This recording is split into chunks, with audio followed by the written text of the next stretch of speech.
The sources of carbohydrates that we find growing in nature, vegetables, fruits, nuts, seeds, grains, and beans, are all mixtures of sugars, complex starches made of long chains of sugars, and fiber. Our bodies have evolved to use these foods for nourishment and energy.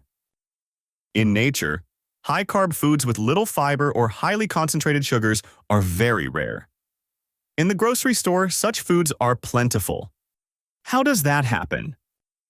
The simple answer is that on the way to the grocery store, the fiber, vitamins, and minerals were removed. Simple sugars were added, cell structures were destroyed, and starches made of long carbohydrate chains were chopped up into short, easily digestible chains. In other words, the food was processed. There are three aspects of that processing that determine to a large degree how the food affects your blood sugar and insulin levels. First is the addition of sugars. In some cases, the sugar added is table sugar, also called sucrose. In many cases, it's something called high fructose corn syrup.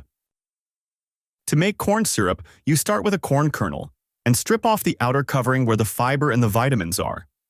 That leaves the white inner material, pure, digestible starch, which you grind up into a fine powder. Being ground up, that starch is easily converted into glucose by industrial chemistry. But we're not yet finished. Quite a bit of that glucose is converted by further chemical action to fructose. That fluid mixture of glucose and fructose is called high fructose corn syrup.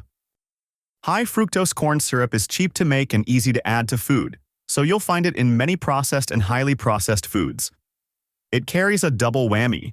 The glucose goes straight into your blood, and the fructose goes to your liver, where it may well be converted into fat that can clog up your liver cells and impact liver function in a way that increases insulin resistance. You can learn more about that in our video, How Does My Liver Get Fat? High fructose corn syrup has been a staple of the food processing industry since the 1970s, but it's not their only trick. There's also the simple process of grinding grain into flour. The finer the flour, the more quickly it can be turned into glucose in your body. Over the past few centuries, with the availability of high-power equipment, that flour can cheaply be ground extremely fine. It doesn't matter what kind of starch you started with, whether it's wheat, rice, spelt, or amaranth grain.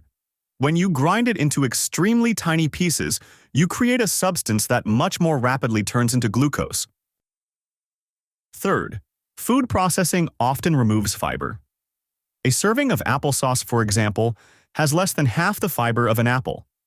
When you eat food that has its natural fiber, the fiber tends to slow down the rate of digestion, and therefore the rate at which other starches and sugars raise your blood glucose level. Once it was recognized that fiber in food is vital to health, food manufacturers started adding fiber back into the food to make their labels look better.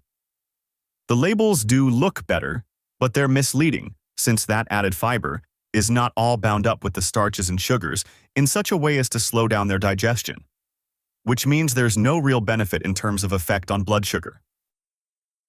The most important knowledge to take away is that carbs that start out in a field and end up on your fork can take many different forms. And whether a food is low carb or high carb is much less important than what's been done to the carbohydrate and the impact of that action on the relative amounts of sugars, starch, and fiber. Having that understanding prepares you for the next and final lesson in this course.